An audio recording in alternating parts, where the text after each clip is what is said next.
Shalom, selamat pagi Bapak Ibu dimanapun berada. Sebentar lagi kita akan menyaksikan siaran ibadah online dari God's Beloved Church Ambon. Selamat menikmati Kristus, Tuhan Yesus berkati.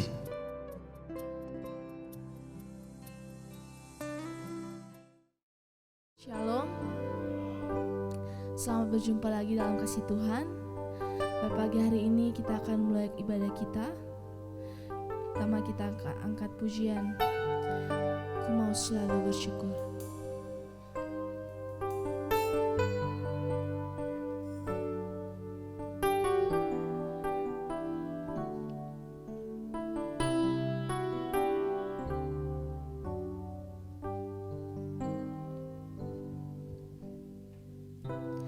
Dengan apa ku membalas kasih-Mu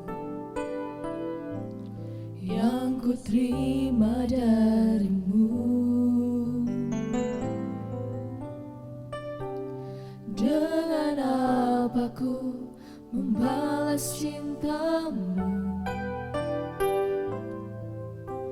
Oh Yesusku, ku mau selalu bersyukur, selalu bersyukur. Kau Tuhan yang setia, yang selalu menopang. Ku mau selalu bersyukur, selalu bersyukur. Kau Bapa-Ku yang setia.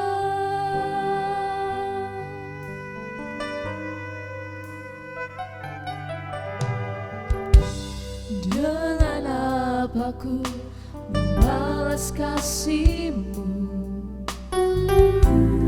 yang ku terima dari-Mu?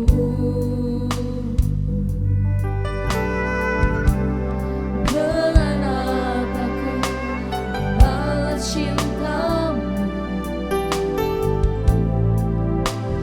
Oh Yesusku,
Tuhan yang setia, yang selalu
kesempatan yang Tuhan berikan bagi kami untuk beribadah kepada Tuhan.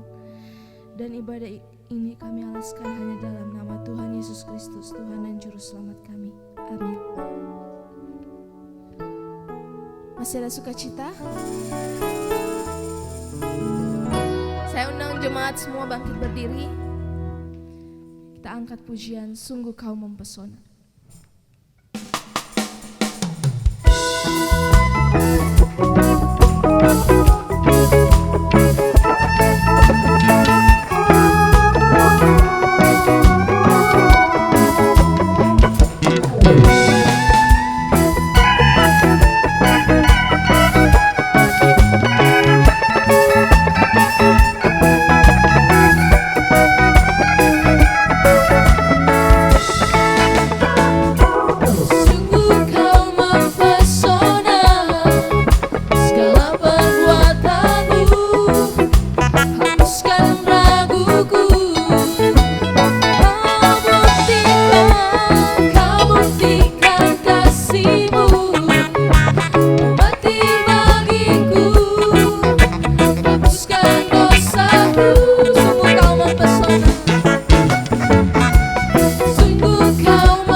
bersemangat, saudara. Kita akan lanjut pujian kita kembali. Angkat pujian Tuhan Yesus baik.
Saudara masih kuat memuji Tuhan, masih bersemangat.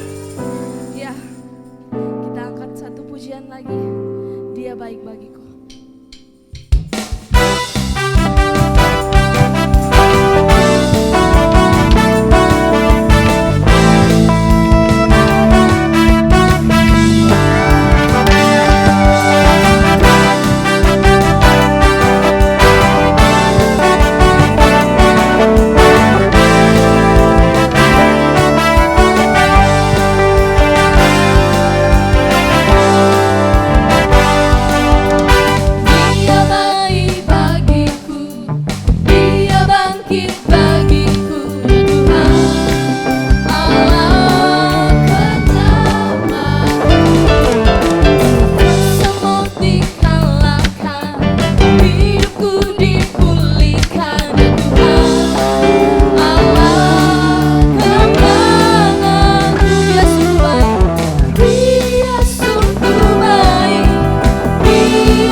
sekarang kita akan masuk dalam pemberitaan firman Tuhan.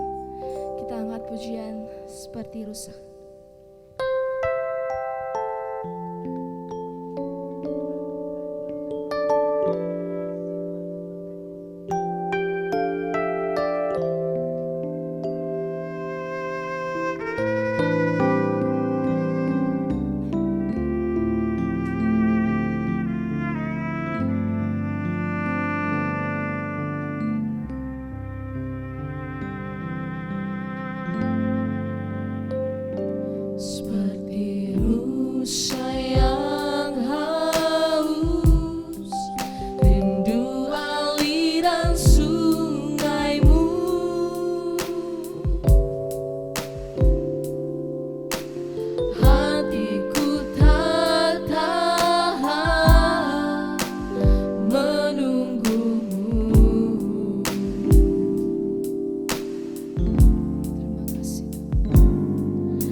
boleh selalu ada di dalam dekapan kasih-Mu. Kasih yang begitu luar biasa atas kami Tuhan. Sebab kami tahu Engkau adalah Allah kami yang amat sangat baik Tuhan. Dan firman-Mu menyatakan bahwa Engkau adalah Allah kasih. Allah adalah kasih. Dan sebenarnya kasih-Mu yang begitu luar biasa Engkau telah nyatakan melalui anak-Mu Yesus Kristus. Yang telah mati bagi kami. Dan menghidupkan kami bersama dengan Dia dalam hidup yang baru. Terima kasih Tuhan Yesus, terima kasih buat karya-Mu, anugerah-Mu, limpah rahmat-Mu bagi kami. Ajaib apa yang Kau buat bagi kami Tuhan. Terima kasih Yesus, terima kasih. Sebentar kami akan belajar firman-Mu kembali. Mari Roh Kudus Engkau yang berkarya atas kami, membukakan pengertian-pengertian baru, pewahyuan yang baru bagi kami. Untuk kami boleh memahami betapa dalamnya, betapa tingginya, betapa lebarnya, betapa panjangnya kasih-Mu ya Yesus. Terima kasih Tuhan Yesus, terima kasih. Saat ini Tuhan, kami sambut firman-Mu dengan ucapan syukur di dalam nama Tuhan Yesus Kristus. Haleluya. Amin. Ya, silakan duduk saudara. Puji Tuhan. Shalom. Ya. Selamat bertemu kembali dalam kasih Tuhan Yesus Kristus. Saudara, kita akan kembali belajar firman Tuhan. Saudara perhatikan bahwa kita ini ada di dalam perjanjian baru ya. Kita hidup di dalam konteks perjanjian baru. Jadi kita tidak hidup di dalam perjanjian lama. Artinya konsep baru ada dalam hidup kita. Dan ada satu hal yang indah kita akan sama-sama pelajari, bagian kita itu apa? Bedanya apa dulu dalam perjanjian lama dan perjanjian baru? Saudara, mari kita baca sama-sama di dalam Roma pasal 8 ayat yang pertama. Ya. Ini ayat yang sangat populer sekali. Ya. Tapi kita akan renungkan sama-sama Roma pasal 8 ayat yang pertama. Ya. Sudah dapatkan semua, katakan amin. Puji Tuhan, saudara bisa lihat ke depan juga, di layar juga ada. Mari kita baca sama-sama ayat ini ya. Ayat yang sangat powerful ini. Ya. Siap? Ya. Roma pasal 8 ayat yang pertama. Demikianlah firman Tuhan, 1, 2, 3. Demikianlah sekarang tidak ada penghukuman bagi mereka yang ada di dalam Kristus. Sekali lagi, 1, 2, 3. Demikianlah sekarang tidak ada penghukuman bagi mereka yang ada di dalam Kristus Yesus. Haleluya. Sudah perhatikan di situ bahwa di dalam Kristus Yesus, kita sudah ada di dalam Kristus Yesus. Bagi kita tidak ada penghukuman lagi. Saudara tidak perlu takut lagi. Tuhan suseng marah lagi. Haleluya. Ya. Saya dulu pernah ilustrasikan, Bapak kita sudah tidak marah lagi. Seperti halnya misalnya ada anak dari Ambon, pergi ke Jakarta, merantau di negeri orang, gitu ya. Kemudian setelah di Jakarta dia pokoknya bekerja atau apapun juga, terus ketemu dengan temannya. Loh, kenapa Ale ke Jakarta atau pergi dari rumah? Beta pun papa marah. Beta memang bikin kelakuan paling kejahatan. Mungkin begitu ya. Sampai diusir oleh papanya. Dia pergi merantau. Terus kemudian selang beberapa bulan dia pokoknya rasa tidak enak, rasa resah karena apa? Dia rasa bersalah kepada papanya atau orang tuanya. Tapi kemudian hampir 1 tahun ada teman dari Ambon datang ke Jakarta, ketemu dengan dia. Wih, Nyong, mungkin gitu atau namanya siapa gitu ya. Kenapa Aleseng pulang? Keadaan kayak begini, pulang juga ke Ambon. Aduh, beta seng berani pulang ya. Kenapa? Beta pun papa marah dengan beta nanti. Seng, beta tahu sebung papa suseng marah lagi. Gitu. Terus kemudian pulang juga, saya nggak apa-apa. Aduh, jangan begitu. Apa betul itu? Betul. Mungkin Pak Elton bilang, betulkah itu? Pak Elton biasanya begitu.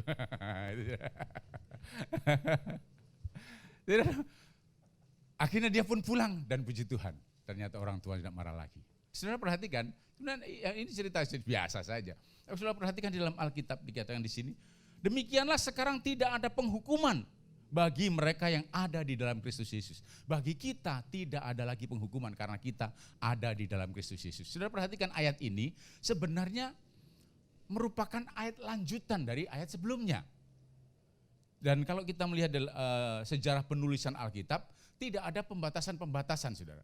Jadi kalau kita melihat sebelumnya adalah pasal 7, mari kita lihat sebentar, sebenarnya itu terusan dari pasal yang ke-7. Nah, mari kita lihat di pasal yang ke-7-nya. Ya. Dikatakan ayat yang ke-17, itu konteksnya yaitu di mana Paulus mengalami pertentangan antara melakukan yang baik dan yang jahat yang terjadi, ya. Saudara perhatikan di situ. Ayat 20 saja. Ya. Jadi jika aku berbuat apa yang tidak aku kehendaki, maka bukan lagi aku yang memperbuatnya, tetapi dosa yang diam di dalam aku. Demikianlah aku dapati hukum ini. Jika aku menghendaki berbuat apa yang baik, yang jahat itu ada padaku. Nah, saudara perhatikan. Demikianlah aku dapati hukum ini. Jika aku menghendaki berbuat apa yang baik, yang jahat itu ada padaku. Dia ingin berbuat baik, tapi apa yang terjadi? Selalu yang jahat yang dia lakukan. Dan itu pertentangan kita, saudara. Kita seringkali ada di dalam wilayah-wilayah seperti itu. Rasanya ingin berbuat benar, tapi kok sulit, kenapa? Gitu ya. Terus ayat selanjutnya, ayat 22. Sebab di dalam batinku aku suka akan hukum Allah. Lalu, tetapi di dalam anggota-anggota tubuhku aku melihat hukum lain yang berjuang melawan hukum akal budiku dan membuat aku menjadi tawanan hukum dosa yang ada di dalam anggota-anggota tubuhku. 24. Aku manusia celaka. Siapakah yang akan melepaskan aku dari tubuh maut ini? Sudah perhatikan. Dia mengalami pertentangan bagaimana apakah dia sebenarnya pingin berbuat benar, berbuat yang baik, tetapi yang jahat sering dia lakukan. Saudara, bukankah kita juga kadang-kadang seperti itu? Kita pingin berbuat yang benar, pingin berbuat yang baik, tapi kok yang jahat yang kita lakukan. Saudara perhatikan konteksnya, saudara akan ketemu di sana bahwa sebenarnya Paulus mempertentangkan antara kita hidup di dalam roh dan di dalam daging. Jadi apa yang dilakukannya di dalam dosa itu adalah bicara tentang dagingnya. Nah, mari kita lihat di dalam ayat yang ke-17. Ya. Kalau demikian bukan aku lagi yang memperbuatnya, tetapi dosa yang ada di dalam aku. Nah, ini. Jadi dosa di dalam dagingnya itu ada dosa. Dosa di sini bukan perbuatan dosa, saudara, tapi dosa satu person yang selalu mengintip di depan pintu. Sebelum Kejadian pasal yang ketiga dikatakan itu. Jadi ada dosa pasal 4. Dosa mengintip di depan pintu. Ada satu pribadi, dosa yang berupa pribadi yang selalu menggoda hidup kita. Kita mau melakukan yang baik tetapi yang jahat ya kita lakukan. Terus ayat yang ke berapa tadi? 25. Tadi 24 dikatakan siapakah yang melepaskan aku dari tubuh yang celaka itu? Dikatakan syukur kepada Allah oleh Yesus Kristus Tuhan kita. Jadi dengan akal budi aku melayani hukum Allah, tetapi dengan tubuh insaniku aku melayani hukum dosa. Nah ini saudara. Jadi sebenarnya di dalam hidup kita ini, kita sudah dibenarkan oleh Allah dalam Kristus Yesus. Amin. Jadi kita adalah orang benar. Identitas kita tidak dipengaruhi oleh penampilan luar kita, tetapi roh kita sudah dibaharui. Sementara tubuh kita, tubuh yang belum ditebus, tubuh fana, yang dimana ada kuasa dosa yang di dalam tubuh kita, yang membawa kita kepada satu kehidupan yang berdosa. Tapi firman Tuhan dikatakan, kalau aku melakukan dosa itu, bukan aku yang berbuatnya, tetapi dosa yang di dalam tubuhku itu. Jadi ada perbedaan, saudara. Jadi artinya gini, sekalipun kita melakukan hal itu, tetap roh kita tidak bisa terkontaminasi. Tetap roh kita adalah orang benar. Jadi dengan kata lain begini, ada kata-kata yang disebut gini, orang munafik. Orang munafik itu artinya apa, saudara? Orang yang melakukan sesuatu yang tidak sesuai dengan jati dirinya. Gitu kan? Dia orang ini sebenarnya seringkali kalau kita nuding orang di dalam gereja, wah dia kalau di gereja kayak malaikat. Tapi kalau keluar, di luar paling mabuk, pancu, pokoknya jahat-jahat lah gitu ya. Saudara perhatikan, sebenarnya kalau dia orang di dalam Kristus Yesus, pada waktu dia ke gereja, orang mungkin mengatakan itu munafik. Tapi sebenarnya pada waktu dia ke gereja beribadah, itu tidak munafik. Justru pada waktu di luar dia munafik. Karena jati dirinya dia orang benar. pada waktu dia tidak melakukan sesuai dengan jati dirinya, di luar sana dia mabuk dan sebagainya, itu munafik. Karena apa? Jati dirinya dia orang benar, kenapa dia melakukan itu? Ngerti ya? Oleh sebab itu Paulus memperingatkan orang-orang di Korintus, tidak tahukah kamu bahwa tubuhmu adalah bait Roh Kudus dan Roh Allah diam di dalam kamu. Kamu adalah orang benar, gitu loh. Jadi kalau kita mengatakan bahwa orang munafik adalah jika orang Kristen maksud saya, kalau di luar sana berbuat yang tidak benar, itu pas munafik. Tapi pada waktu di gereja, itu memang seharusnya dia beribadah karena dia orang benar, amin. Ini perbedaannya saudara, kita bisa melihat hal ini. Nah, saudara perhatikan, dikatakan ayat yang ke-25, syukur kepada Allah oleh Yesus Kristus Tuhan kita, yang telah melepaskan kita dari tubuh maut itu. Jadi dengan akal budiku, aku melayani hukum Allah. Perhatikan ini ya. Tetapi dengan tubuh insaniku, aku melayani hukum dosa. Nah ini, ada perbedaan ya. Ada pemisahan gitu ya. Makanya, kemudian setelah ini, sudah perhatikan langsung kita melihat dalam Roma pasal 8 ini ya. Dikatakan di situ, demikianlah sekarang tidak ada penghukuman bagi mereka yang ada di dalam Kristus Yesus. Kita ada di dalam Kristus Yesus. Tidak ada penghukuman lagi. Karena apa? Kita sudah di dalam Kristus. Kalau Kristus dapat dihukum, maka kita dapat dihukum. Karena Kristus tidak dapat dihukum, maka kita pun tidak. Karena kita di dalam Kristus. Gitu ya. Jadi sudah menyatu dengan Kristus, maka kita tidak mendapatkan penghukuman. Bahkan penghukuman yang harusnya kita yang ditimpakan kepada kita sudah ditanggung Yesus Kristus di kayu salib. Sudah selesai. Tuhan katakan sudah selesai. It is finished. Jadi sudah selesai, sudah diselesaikan oleh Yesus Kristus sehingga kita tidak lagi mendapatkan penghukuman karena hukuman itu sudah ditanggung oleh Yesus Kristus di kayu salib. Haleluya. Itulah indahnya saudara. Saudara perhatikan tadi pujian-pujian. Saya melihat pujian kok ya sama persis. Jadi antara Gail dengan saya tidak ada janjian, tetapi Tuhan bawa kami untuk membawa satu berita kebenaran bahwa dia mati bagiku, dia bangkit bagiku. Haleluya. Karena apa? Dia baik. Amin. Dia baik. Kasihnya luar biasa atas kita ya. Nah, saudara perhatikan di situ. Oleh sebab itu ayat yang kedua dikatakan di sini, ayat kedua. Roh yang memberi hidup telah memerdekakan kamu dalam Kristus dari hukum dosa dan hukum maut. Jadi tadi ayat yang ke-24 dikatakan, celakalah aku, siapakah yang ingin dapat melepaskan aku dari tubuh maut ini? Tapi firman Tuhan dalam ayat yang kedua, roh yang memberi hidup, yaitu Yesus Kristus, telah memberikan kamu dalam Kristus dan hukum dosa, dari hukum dosa dan hukum maut. Bagaimana caranya? Lihat ayat yang ketiga. Sebab apa yang tidak mungkin dilakukan hukum Taurat karena tak berdaya oleh daging, jadi daging kita ini tidak berdaya seringkali. Seringkali jatuh dalam dosa. Karena apa? Di dalam daging kita ada apa? Yang dosa yang selalu menggocok kita, membawa kita kepada hal-hal yang mengenakkan tubuh kita. Kenapa sih sebenarnya terjadinya? Kenapa ini? Itu karena dari dulunya atau latar belakang kita dari pendidikan yang bagaimana, saudara? Kalau kita dididik di dalam kehidupan yang seringkali kecenderungannya kita mungkin pernah dianiaya, pernah mengalami pelecehan dan sebagainya, maka itu akan terformat di dalam pemikiran kita dan itu akan cenderung membuahkan hasil-hasil sesuatu perilaku yang tidak benar. Dan masalahnya kita tahu bahwa kita di dalam Adam, kita seringkali hidup di dalam dosa, firman Tuhan katakan itu. Jadi kita ditebus, waktu ditebus, roh kita ditebus, tubuh kita masih selalu ingin kecenderungannya berbuat dosa. Tapi kembali lagi saya katakan bahwa sekalipun itu terjadi, dikatakan kita tidak dapat penghukuman. Kenapa? Karena itu di wilayah tubuh, bukan di wilayah roh. Gitu ya. Nah ini saudara.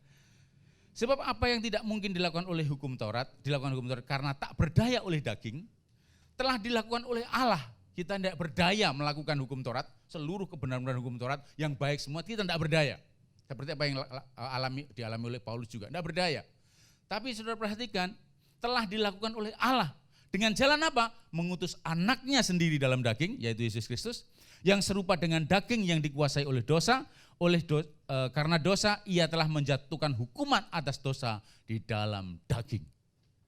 Jadi oleh karena Kristus Yesus telah menjadi dosa karena kita, sehingga seluruh hukuman yang harus ditimpakan kepada kita, ditanggung oleh Yesus Kristus kayu salib. Sehingga kita dibenarkan oleh Allah.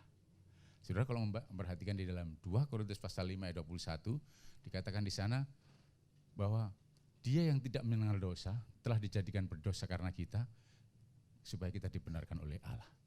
Yesus mati di kayu salib karena pelanggaran kita. Segala dosa-dosa kita ditanggung di kayu salib semuanya. Makanya pada waktu selesai penyaliban itu dikatakan Tuhan Yesus mengatakan sudah selesai.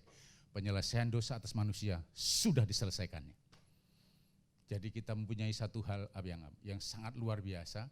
Kalau saya boleh katakan apa itu ya? Manfaatnya atau apa ya? Implementasi lah dari kematian Kristus adalah pembenaran kita. Itu dahsyatnya ya. Allah baik. Ya, terus. Jadi kalau saudara perhatikan di situ, pertentangan batin yang dialami Paulus, ada satu jawaban yang indah di mana Yesus sudah menyelesaikan semuanya, ya. Roh yang memberi hidup telah memerdekakan kamu dalam Kristus dan dari hukum dosa dan hukum maut. Yesus telah menyelesaikan semuanya. Ayat yang keempat, supaya tuntutan hukum Taurat digenapi di dalam kita yang tidak hidup menurut daging tetapi menurut roh. Jadi tuntutan hukum Taurat adalah kematian. Itu semua diselesaikan oleh Yesus Kristus salib supaya itu telah tergenapi dalam hidup kita.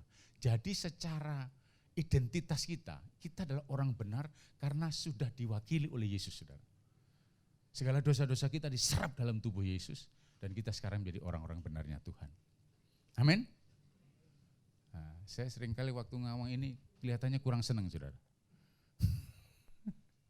Coba berikan salam kiri kanan. Aku orang benarnya Tuhan. Aku orang benarnya Tuhan dalam Yesus Kristus. Oh, haleluya. Itu nyatakan saudara, ini kebenaran. Waktu saudara mengatakan itu ya dan amin itu ya.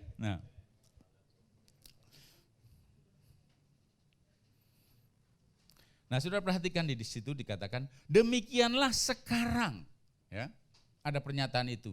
Jadi jika orang diselamatkan itu pada dasarnya kita berlari dan bersembunyi di dalam salib Kristus Yesus. Kita ada dalam dekapan kasih-Nya tadi ya. Ada dalam perlindungannya. Nah, kemudian dikatakan demikianlah sekarang tidak ada penghukuman bagi mereka yang dalam Kristus Yesus. Kata demikianlah itu, saudara. Itu merupakan satu kesimpulan, saudara. Demikianlah. Nah, berarti ada kesimpulan dari yang sebelum-sebelumnya, ngerti enggak? Jadi setelah ngomong banyak hal kemudian demikianlah sekarang. Nah, ini satu kesimpulan. Nah, kesimpulan ini dinyatakan atau dikatakan oleh bukan orang sembarangan. Tapi Paulus. Dan pada waktu mengatakan ini adalah mengatakan dengan penuh otoritas ilahi dari Allah Sang Sumber Damai Sejahtera, Allah yang Maha Besar. Dan dengan kepastian dia katakan, demikianlah sekarang. Itu penuh dengan kepastian bahwa terjadinya suatu hal yang indah, bahwa tidak ada penghukuman lagi bagi kita yang ada di dalam Kristus Yesus. Jadi tidak ada lagi, saudara, jangan takut dengan tuduhan-tuduhan lagi. Oh, aku nanti dapat celaka. Enggak, Tuhan sudah melindungi saudara. Amin. Tuhan sudah menyelesaikan semuanya itu. Saudara aman di dalam Dia, ya. Haleluya. Nah, dia berbicara di bawah kuasa Allah yang Maha Besar. Demikianlah merupakan suatu kesimpulan. Kesimpulan yang mana? Yaitu kesimpulan bagi yang sebelum-sebelumnya. Sebab itu mari kita akan belajar satu persatu apa yang diungkapkan oleh Paulus di dalam surat Roma ini, ya. Yang pertama adalah Roma pasal pertama sampai ketiga dikatakan mengenai kefasikan orang yang di luar Tuhan. Semua orang dikatakan berdosa. Tidak ada satupun yang benar. Dan semua manusia ada di bawah hukuman Allah.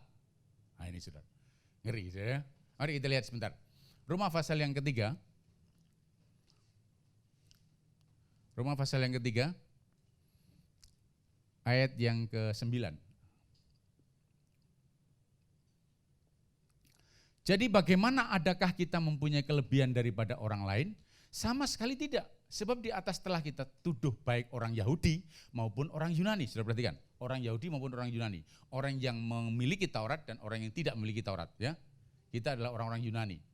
Bahwa mereka semua ada di bawah kuasa dosa. Perhatikan, semua manusia ada di bawah kuasa dosa. Ya. Terus ayat 10-nya. Seperti ada tertulis, tidak ada yang benar, seorang pun tidak. Dikatakan di sini, ada tertulis, di mana itu? Berarti kutipan saudara, kalau ada pernyataan begini dalam perjanjian baru, berarti mengutip di mana? Mazmur pasal 14. Mari kita lihat sebentar. Mazmur pasal yang ke-14. Apa yang dikatakan di sana? Ayat yang kedua. Perhatikan di sini. Tuhan memandang ke bawah dari sorga kepada anak-anak manusia untuk melihat apakah ada yang berakal budi dan yang mencari Allah. Ayat 3. Mereka semua telah menyeleweng, semuanya telah bejat, tidak ada yang berbuat baik, seorang pun tidak. Saudara. Kalau saudara perhatikan ayat yang kedua tadi, dikatakan mata Tuhan melihat dari sorga, melihat anak manusia. Jadi kalau mata Tuhan menjelajah seluruh bumi, kira-kira ada yang terluput enggak saudara? Halo? Halo? Enggak ada. Semuanya diketahui oleh Allah yang maha tahu. Amin. Jadi kalau Allah yang maha tahu memberikan kesimpulan pernyataan bahwa tidak ada seorang pun yang berakal budi dan mencari Allah, ayat yang ketiga dikatakan tidak seorang pun yang benar. Semuanya telah menyeleweng, semuanya telah bejat. Enggak enak saya. Saudara mengatakan itu enggak enak saudara. Bejat itu enggak enak. Cuma Alkitab katakan begitu. Saya enggak bisa membaca becek, enggak bisa. Bejat, ya itu sudah. Itu. Nah, itu kata Alkitab. Tidak ada yang berbuat baik seorang pun tidak. Di dalam pasal itu, pasal 3, dinyatakan seperti itu. Oleh sebab itu lihat ayat 19-nya. Ya. Ayat 19, bukan Mazmur, maksud saya Roma. Ya, Roma pasal yang ketiga. Roma pasal yang ketiga, ayat yang ke-19. Tetapi kita tahu bahwa segala sesuatu yang tercantum dalam kitab Taurat ditujukan kepada mereka yang hidup di bawah hukum Taurat. Sudah perhatikan, supaya tersumbat setiap mulut dan seluruh dunia jatuh ke bawah hukuman Allah. Nah ini. Bagi kita yang tidak mengerti hukum Taurat, ya memang kita tidak bisa tahu mana caranya berbuat baik dan berbuat jahat. Berbuat jahat saja maksud saya yang tahu, tapi berbuat baik tidak ada hukum-hukum yang menuntun kita. Tapi hukum Taurat ada untuk orang yang hukum Taurat. Tetapi perhatikan di sini, dikatakan di situ supaya tersumbat setiap mulut. Makanya tadi ayat sebelumnya dikatakan Yunani dan Yahudi kan gitu ya. Jadi seluruh dunia jatuh ke bawah hukuman Allah. Semuanya jatuh di bawah hukuman Allah. Ini memberikan kenyataan, ini loh keadaannya manusia. Ini yang diungkapkan oleh Paulus. Jadi semua manusia telah berdosa dan kemudian jatuh di bawah hukuman Allah. Makanya ayat 23-nya mengatakan, mari lihat. Ayat 23. Karena semua orang telah berbuat dosa dan telah kehilangan kemuliaan Allah. Tidak ada satu pun yang benar. Jadi semuanya telah berbuat dosa. Oleh sebab itu apa saudara? Dia perlu juru selamat. Amin. Karena tanpa juru selamat, manusia tidak bisa menyelamatkan diri. Karena saudara perhatikan ayat 20-nya, ya. Sebab tidak ada seorang pun yang dapat dibenarkan di hadapan Allah oleh karena melakukan hukum Taurat. Karena justru oleh hukum Taurat orang mengenal dosa. Justru kita oleh hukum Taurat yang melakukan peraturan-peraturan itu kita jadi mengenal dosa. Artinya apa saudara? Jadi kita tahu sebenarnya kita misalnya contohnya begini, dalam lalu lintas saja. Saudara dulunya waktu zaman saya masih muda, itu orang naik motor enggak ada peraturan helm saudara, enggak ada masalah. Jadi enggak masalah kalau kita enggak pakai helm itu biasa. Tapi sekarang, dalam konteks sekarang kalau sudah enggak pakai helm saudara salah, kan gitu. Karena apa? Karena ada peraturan. Jadi keadaannya hukum Taurat membuat jadi itu kesalahan nyata. Oh iya ini salah. Jadi dosa itu menjadi nyata oleh karena hukum Taurat. Nah, saudara perhatikan, dengan peraturan-peraturan itu pun kita tidak sanggup melakukannya. Dan tidak ada orang yang dibenarkan karena melakukan hukum Taurat, tidak satupun. Jadi sekalipun kita berusaha keras untuk mencoba melakukan hukum Taurat, itu tidak bisa membenarkan kita. Karena itu Alkitab mengatakan demikian, saudara. Karena pada dasarnya hukum Taurat itu ditambahkan kepada kita bukan untuk supaya kita bisa menjadi baik dengan hukum Taurat, bukan. Hukum Taurat ditambahkan supaya nyata bahwa manusia itu berdosa gitu loh. Bahwa manusia itu tidak sanggup melakukannya. Dan saat dosa itu merasuk dalam diri kita, kemudian kita merasa bahwa hukum Taurat itu tidak membuat kita menjadi orang benar karena tidak punya kuasa untuk membenarkan kita. Kemudian pada titik tertentu kita akan mengalami titik nadir di mana kita, wah tidak bisa, aku tidak sanggup Tuhan. Dan pada saat kita tidak sanggup, disitulah hukum Taurat mencapai tujuannya untuk menuntun kita kepada Kristus. Kita menyadari iya, aku tidak mampu, aku perlu penolong, aku perlu juru selamat. Disitulah perlu Yesus. Manusia tidak bisa menyelamatkan dirinya sendiri, makanya perlu Yesus datang. Kalau saudara bisa menyelamatkan diri oleh hukum Taurat, maka Yesus tidak perlu datang. Musa saja cukup. Saudara mengikuti hukum Musa. Tapi kenapa Yesus datang? Karena saudara tidak sanggup melakukan kebenaran. Dan semua orang telah berbuat dosa dan telah kehilangan kemuliaan Allah. Sebab itu di dalam Roma pasal 6 ayat 23, mari kita lihat sebentar.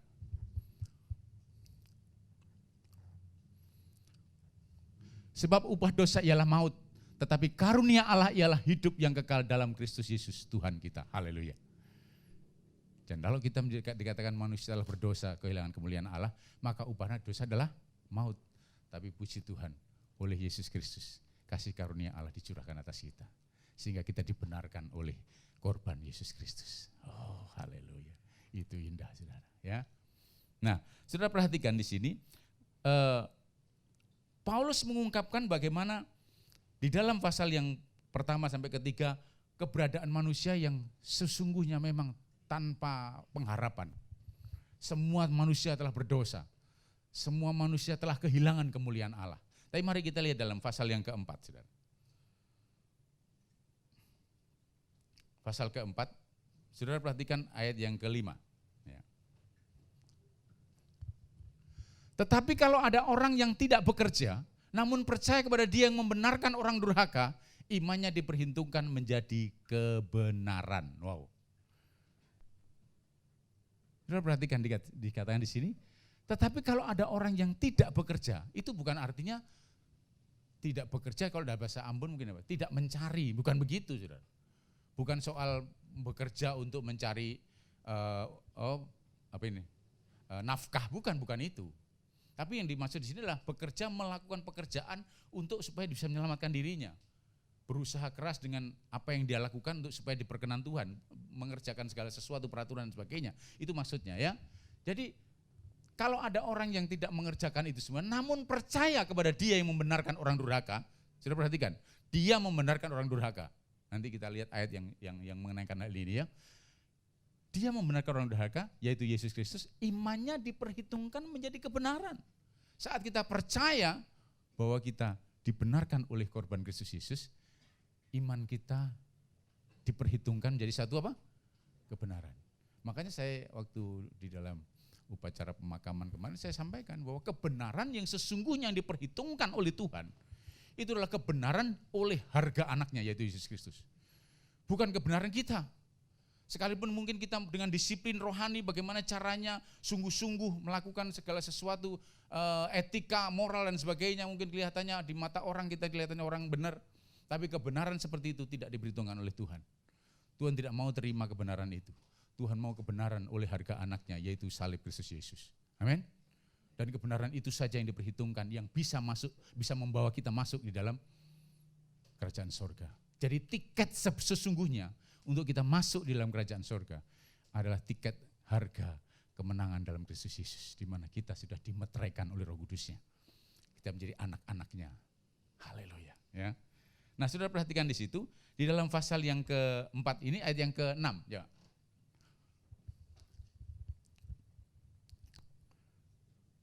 Seperti juga Daud menyebut berbahagia orang yang dibenarkan Allah, bukan berdasarkan perbuatannya. Sudah perhatikan itu. Jadi Daud menyebutkan mengenai seseorang, dikatakan orang berbahagia jika dibenarkan bukan berdasarkan perbuatannya.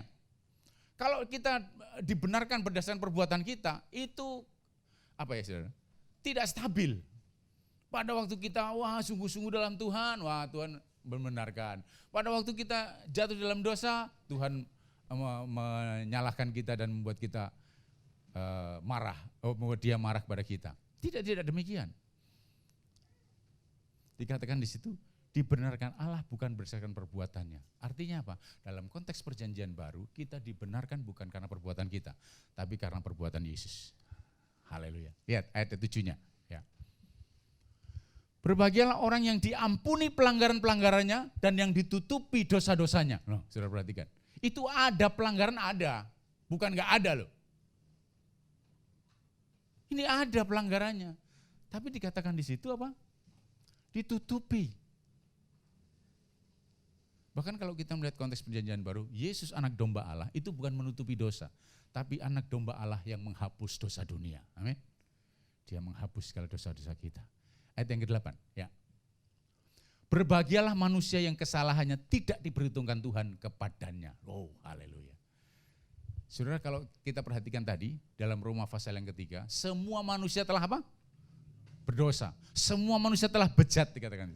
Semua manusia telah kehilangan kemuliaan Allah. Maka ubah dosa adalah maut. Tapi puji Tuhan kasih karunia Allah terjadi dalam Yesus Kristus. Berbahagialah manusia yang kesalahannya tidak diperhitungkan Tuhan kepadanya. Segala dosa-dosa kita ditutupi, pelanggaran kita dihapuskan. Dan kita memperoleh kebenaran di dalam Dia. Wow.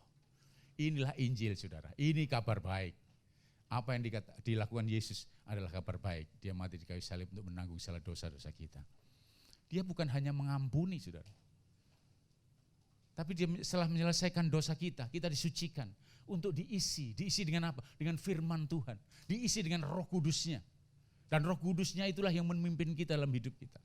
Makanya dalam pujian tadi juga dikatakan bahwa Roh itu memimpin kita.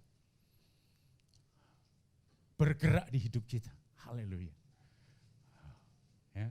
Terus kemudian lihat bagian selanjutnya di pasal yang kelima, saudara. Ya. Pasal yang kelima, tadi yang 3, sekarang 4, kemudian yang kelima sekarang ini. Ya, 5 pasal yang ke-12. Sebab itu sama seperti dosa telah masuk ke dalam dunia oleh satu orang.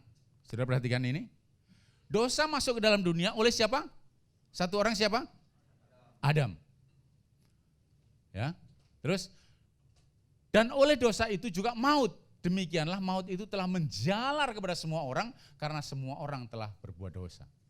Saya ulangi lagi, saudara, seperti yang saya sering sekali sampaikan. Bahwa kita menjadi orang berdosa bukan karena kita berbuat dosa.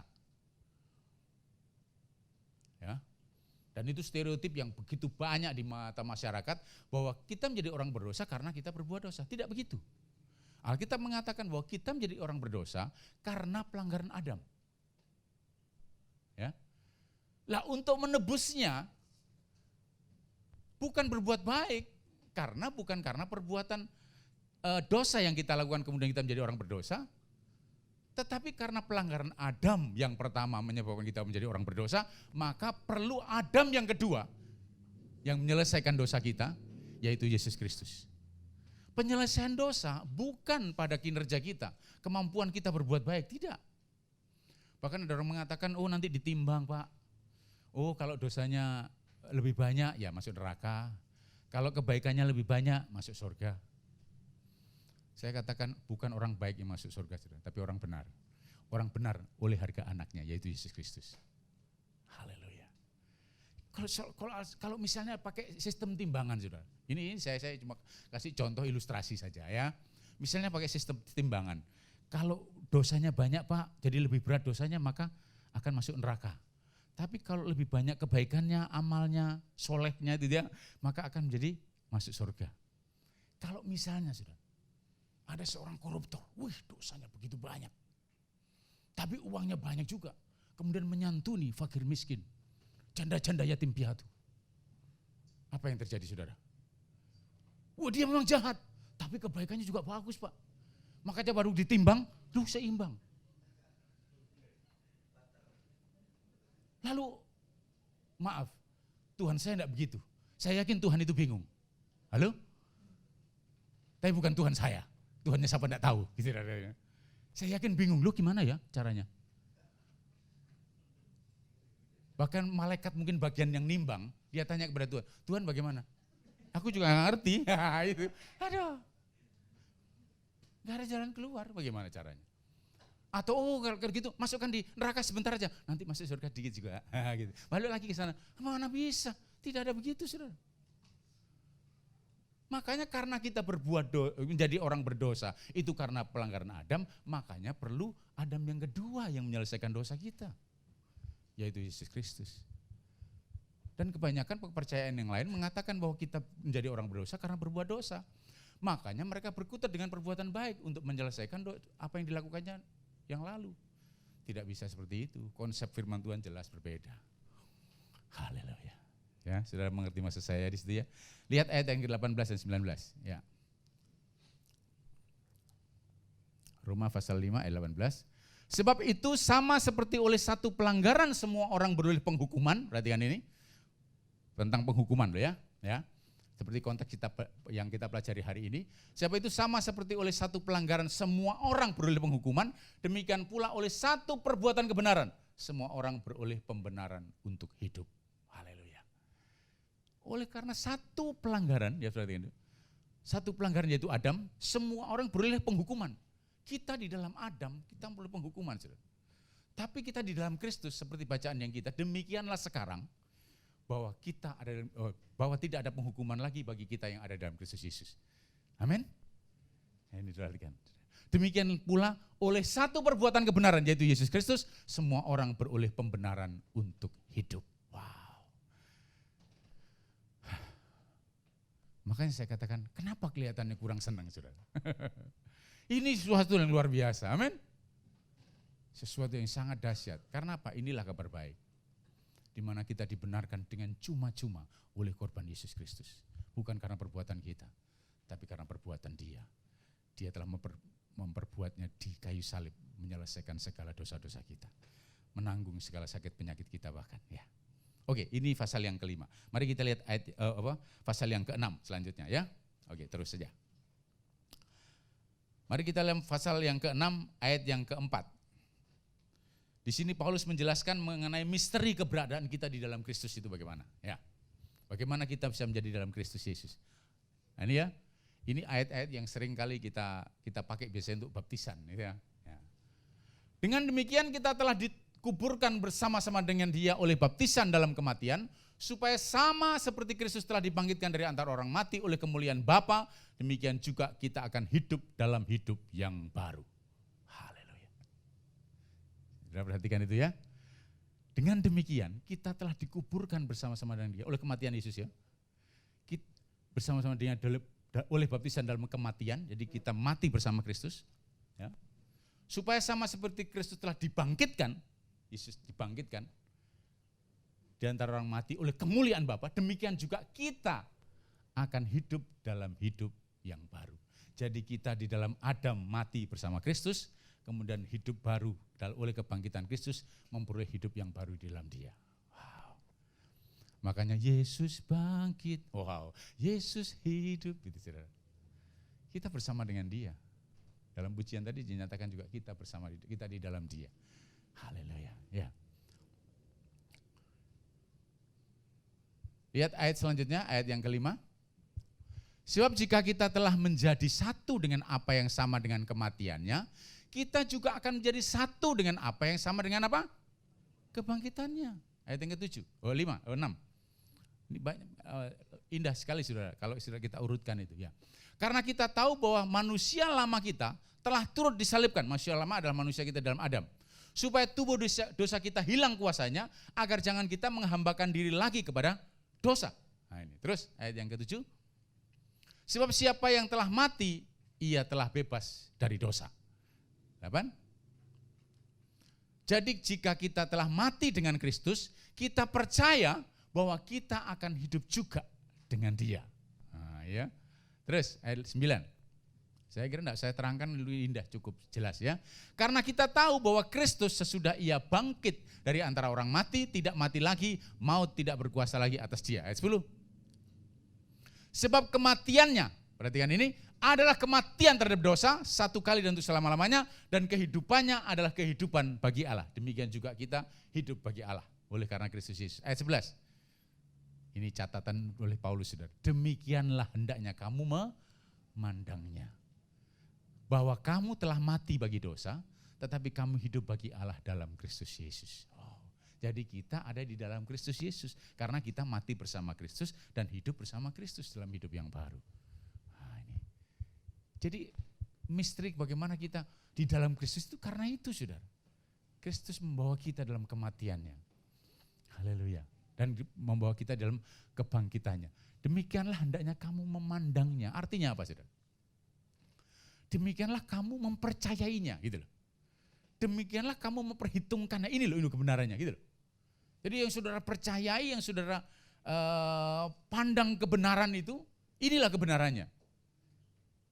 Bahwa kita mati bersama Kristus dan telah hidup bersama Kristus dalam hidup yang baru. Dan kita sekarang ada di dalam Dia. Haleluya. Dan kalau kita sudah di dalam Dia, wah itu indah sekali, saudara. Di dalam Alkitab seringkali dicontohkan mengenai bagaimana kita bersatu dengan Kristus, yaitu seperti pokok anggur dan ranting-rantingnya. Saudara, ranting itu bisa berbuah karena apa? Karena dapat suplai makanan dari batangnya. Bukan ranting menyedot sari makanan dari batangnya. Ada orang mengatakan begitu. Lu gak bisa, ranting itu menyedot bahan makanan dari. Itu gak ada yang begitu demikian, saudara. Dari akar diambil sari makanan, kemudian dialirkan ke dahan-dahannya, dan kemudian ke daun-daunnya. Jadi kalau kita berbuah, itu bukan karena kita, tapi karena pokok anggur yaitu Kristus Yesus. Di luar aku kamu tidak dapat berbuat apa, kata Tuhan. Jadi gambarannya di mana kita adalah ranting-rantingnya dari pokok anggur yaitu Yesus Kristus. Paulus pernah menggambarkan mengenai bahwa kita adalah batu yang ada di dalam bangunan. Bangunan pondasinya adalah Kristus dan kita terhubung dengan Kristus. Dia batu penjuru dan kita bagian dari bangunan itu. Nah, ini. Dan gambaran yang indah adalah di mana, Pak? Dia kepala dan kita tubuhnya. Amin. Dia adalah kepala gereja dan gereja adalah tubuhnya. Saudara, manusia bisa tenggelam itu kalau kepalanya tercelup ke air. Saudara tidak bisa menenggelamkan seseorang dengan mencelupkan kakinya. Saudara ngerti ya? Kamu tak tenggelamkan kamu. Ambil kakinya terus dicelup. Lucu ini bagaimana? Ini lucu. Enggak bisa. Saudara kalau menenggelamkan seseorang apa? Sekalipun kakinya di atas, enggak apa-apa, pokoknya kepalanya dicelupkan di air, gitu ya. Ya toh? Enggak bisa apa-apa. Selama kepala ini, yaitu Yesus Kristus, tidak terhukum, saudara tidak ada terhukum. Amin. Dia tidak akan tenggelam. Maka saudara tidak akan tenggelam. Amin. Haleluya. Itu loh. Karena kita di dalam Kristus. Wow, itu luar biasa. Luar biasanya keindahan kita di dalam Kristus, ya. Ya. Maka kita pun tidak dikatakan tidak akan mendapat penghukuman. Tidak ada penghukuman lagi bagi kita yang ada di dalam Kristus Yesus. Haleluya. Saudara bersuka cita? Mari kita lihat ayat yang terakhir. Ya. Kalau ada ayat terakhir, lebih bersuka cita lagi. Haleluya. Sudah mau selesai Pak khotbahnya. Iya gitu ya. Oke, mari kita lihat dalam Roma pasal yang ke-8. Ya. Roma pasal yang ke-5 maksud saya ya. Roma pasal yang ke-5. Ayat yang ke-8 sampai yang ke-10. Ya, ini. Kita baca pelan-pelan saudara, supaya kita bisa mengerti kebenaran ini yang luar biasa ya. Ini ayat yang sangat populer, tapi perlu ditandaskan supaya saudara bisa memahami kebenarannya. Ya, perhatikan ini, beginilah firman Tuhan. Akan tetapi Allah menunjukkan kasih-Nya kepada kita, oleh karena Kristus telah mati untuk kita ketika kita masih berdosa. Tuhan tidak nunggu kita baik saudara. Dia mau mati untuk kita ketika kita masih berdosa. Maka dikatakan dia membenarkan orang durhaka, itu dikatakan. Kita tidak ngerti caranya berbuat baik, kita masih dalam kehidupan Adam yang kecenderungannya berdosa terus menerus, tiba-tiba Yesus datang dan mati bagi kita. Wow.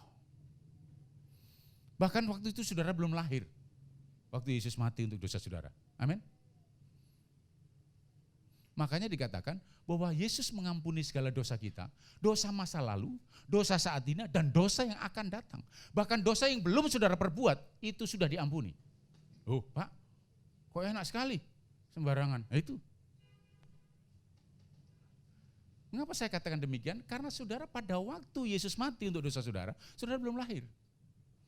Artinya di dalam pandangan Allah, saat kita belum lahir atau saat ini, di dalam pandangan Allah dalam 2000 tahun lalu, itu masa depan.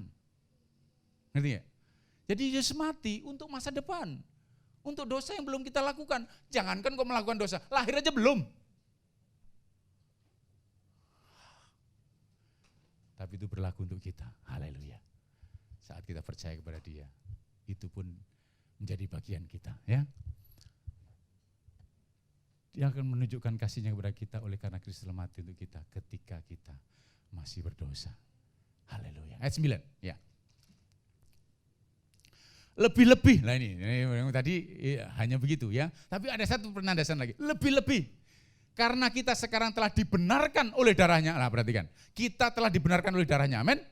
Darah Kristus tercurah, kita mulai pembenaran. Kita pasti apa? Akan diselamatkan dari murka Allah. Tidak ada penghukuman lagi bagi kita yang ada dalam Kristus Yesus. Kita telah diselamatkan dari murka Allah. Amin. Wow, haleluya. Kelihatannya kok kurang.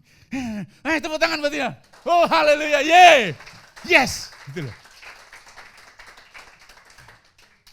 Kita diselamatkan dari murka Allah loh saudara. Dahsyat itu. Kalau saudara tahu murka Allah, apa yang terjadi? Kalau saudara ingat ceritanya, Sodom dan Gomora, apa yang terjadi di sana? Api dan belerang menimpa kota itu. Kemudian dikatakan malaikat membawa Nuh, istrinya dan anak-anaknya. Pada waktu itu Nuh sebenarnya malas mau pergi. Saudara baca Alkitab, saudara akan ketemu di sana. Nuh dan istrinya dan anak-anaknya berlambat-lambat. Lot maksud saya. Lot berlambat-lambat keluar dari Sodom Gomora. Tapi kemudian tangan malaikat itu memegang mereka, langsung bawa aja keluar. Mungkin setengah seret gitu saudara. Dan waktu dulu dilepaskan, sudah kamu lari sana. Lari sudah, suruh lari pun tidak mau lari ke tempat tujuan yang Tuhan tuju. Tapi dia mau ke kota yang lain. Akhirnya malaikat, ya sudah enggak apa-apa sana, cepat. Tapi istri Lot lupa dan menoleh ke belakang. Ya. Jadi tiang garam saudara. Itu sebenarnya bagaimana saya kadang mikir, kenapa jadi tiang garam? Saya yakin api dan belerang itu adalah vulkanik saudara. Di dalam vulkanologi itu ada orang kadang-kadang bisa oleh karena pengaruh dari hal itu bisa menjadi satu tiang menjadi satu ada proses penggaraman sampai terjadi tiang garam. Tapi yang jelas kalau sudah perhatikan, kenapa sampai begitu? Istri Lot itu bukan orang percaya. Sekalipun dia diam di dalam kehidupan Abraham, mendengar tentang iman Abraham dan sebagainya. Tapi dia sebenarnya tidak terlalu percaya kepada Allah. Karena dia memang bukan dari orang garis keturunan Abraham, tidak. Dia orang luar, orang Sodom dan Gomora. Dan dia lebih ingin hidup dengan gemerlapnya dunia Sodom dan Gomora daripada hidup berkemah di pinggiran kota itu. Karena pada saat pertama kali Lot tinggal di sana itu di pinggiran kota Sodom Gomora. Makanya pada waktu dia meninggalkan kota itu berat hatinya. Itu hanya sebenarnya saya yakin hanya sekedar gambaran yang dikatakan oleh firman Tuhan menoleh ke belakang. Saya yakin karena dia berat hati terhadap dunianya. Makanya dikatakan Tuhan menghukum dia. Tapi perhatikan, itu perjanjian lama. Dalam perjanjian baru tidak ada penghukuman lagi bagi siapa yang ada di dalam Kristus Yesus. Kita dalam perjanjian baru saudara. Kita diselamatkan dari murka Allah. Pasti diselamatkan. Pasti akan diselamatkan dari murka Allah. Ini perjanjian baru men. Ini perjanjian baru bos, bukan perjanjian lama. Hari gini masih bicara dosa. Mungkin orang begitu, kita bisa guyonan begitu. Kenapa? Oh, Tuhan sudah melupakan segala dosa kita. Kenapa kamu mengingatnya? Hari gini masih bicara dosa. Kuno men. Nah, gitu lah. Oleh karena Kristus kita telah dibenarkan di dalam Dia. Haleluya ya. Terus ayat 10-nya. Wah, ini dahsyat ya. Sebab jikalau kita ketika masih seteru, perhatikan, ketika masih berdosa, diperdamaikan dengan Allah oleh kematian anaknya, lebih-lebih kita yang sekarang telah diperdamaikan, pasti akan diselamatkan oleh hidupnya. Amin. Wow. Jadi kita pasti akan diselamatkan oleh hidupnya. Apa maksudnya? Hidup Kristus di dalam kita. Apa maksudnya saudara? Kristus hidup di dalam kita. Jadi seperti Kristus pada waktu melayani di dunia ini, saudara perhatikan, apa yang dikerjakannya itu bukan dari dirinya sendiri, tapi dari Bapa. Ya toh? Bukan apa yang aku lakukan bukan dari diriku sendiri, tapi dari Bapa yang mengutus aku. Demikian juga saat kita ada di dalam Kristus, bukan apa yang kita lakukan bukan dari diri kita sendiri, tapi Kristus yang ada di dalam kita. Hidupku bukannya aku lagi, tapi Kristus yang ada di dalam aku. Wow, itu dahsyat, saudara. Dia hidup di dalam kita dan kehidupannya di dalam kita, itulah yang menyelamatkan kita hingga akhir zaman kita bertemu dengan Dia di sorga. Amin. Sebenarnya saudara, kita ini tidak akan masuk, mungkin orang mengatakan gini, ini masuk sorga. Sebenarnya kalau kita bicara sorga, bukan soal sorganya. Saudara kadang-kadang daya tarik agama seringkali bicara sorga. Dan saudara mungkin tertarik dengan begitu gemerlapnya mungkin Pak dalam imajinasi saudara mengenai sorga itu. Menurut saudara, sorga ada apa? Halo? Waduh, indah sekali Pak, mungkin gitu ya. Mungkin ada yang menggambarkan, Pak, lantainya terbuat dari emas. Jadi paving-pavingnya itu semua emas Pak. Jadi bongkahnya, saya pikir emas lantaan apa, ternyata paving. Di surga jadi paving. Bayangkan itu. Tapi kalau pavingnya emas kok rasanya kurang enak. Saya lebih suka pemandangan laut gitu. Gitu loh. Pemandangan yang indah gitu, saya lebih senang gitu. Tapi terserahlah saudara gambarannya apa. Alkitab mungkin mengatakan begitu ya. Oke. Saudara perhatikan, kalau kita hanya tertuju kepada sorga dan segala fasilitasnya, jangan-jangan kita menjadi orang Kristen matre, saudara. Saudara masuk ke sorga, suka dengan gemerlapnya sorga, sampai lupa kepada Yesus, sang pribadi yang harusnya kita bersama dengan Dia. Halo? Makanya yang namanya hidup kekal adalah kita bersama-sama dengan Dia selama-lamanya, amin. Bukan bicara kita menikmati fasilitas surga, itu yang lain, itu nomor beberapa lah, gitu loh. Yang nomor 27 atau bagaimana itu. Yang penting adalah apa? Kita bersama-sama dengan Kristus Yesus Tuhan kita. Di sanalah ada damai sejahtera, di sanalah ada sukacita. Wow, haleluya. Jadi akhir hidup kita atau tujuan hidup kita, bagaimana kita endingnya kita akan bersama-sama dengan Dia selama-lama. Kalau tambahinnya ada akhirnya, saudara. Haleluya. Puji Tuhan. Saudara bersukacita? Beri tepuk tangan buat Allah kita. Glory, haleluya. Terima kasih Tuhan Yesus. Mari kita berdoa. Haleluya. Bapa, kami bersyukur dan terima kasih Tuhan Yesus. Firman-Mu ya dan amin. Kasih karunia yang begitu besar atas kami Tuhan.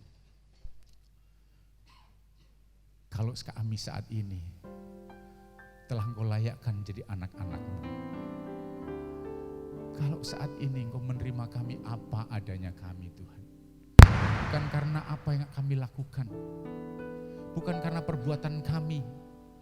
Bukan berdasarkan kinerja kami. Bahkan bukan karena kecakapan kami. Bukan Tuhan. Tapi semua karena Kristus. Karena Engkau sendiri menerima kami. Terima kasih ya Tuhan. Terima kasih Yesus. Terima kasih buat anugerah-Mu. Terima kasih buat kelimpahan kasih karunia yang luar biasa atas kami Tuhan. Sampai firman menyatakan Tuhan, bahwa kasih-Mu betapa dalamnya, betapa tingginya, betapa lebarnya, betapa luasnya. Ada dimensi-dimensi yang tidak bisa kami pikirkan Tuhan. Karena kasih-Mu itu melampaui segala akal. Tapi itulah kasih-Mu yang begitu luar biasa atas kami Tuhan.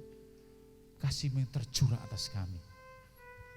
Dan itu Engkau nyatakan melalui kasih karunia-Mu atas anak-Mu yang Kau berikan bagi kami Tuhan. Yang seharusnya kami binasa, yang harusnya kami dimurkai, yang harusnya kami masuk dalam penghukuman. Tapi puji Tuhan, saat ini kami boleh melihat, mendengar firman-Mu menyatakan bahwa tidak ada penghukuman lagi bagi kami yang ada di dalam Kristus Yesus. Terima kasih Tuhan Yesus, terima kasih. Terima kasih buat kasih karunia-Mu. Terima kasih Tuhan, buat apa yang Kau kerjakan dalam hidup kami. Terima kasih Tuhan, terima kasih. Dalam nama Tuhan Yesus Kristus, kami berdoa dan bersyukur. Haleluya. Amin. Puji Tuhan. Puji Tuhan. Mari kita tutup ibadah kita hari ini.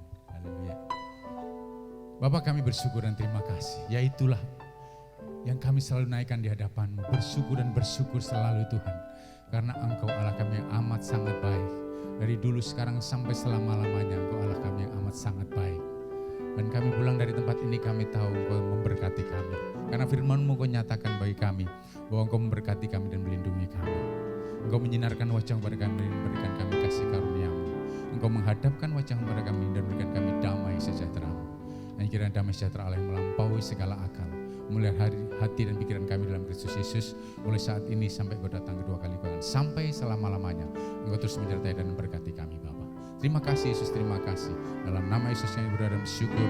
Semua yang percaya diberkati Tuhan katakan amin. Tuhan Yesus memberkati. Selamat hari Minggu. Haleluya.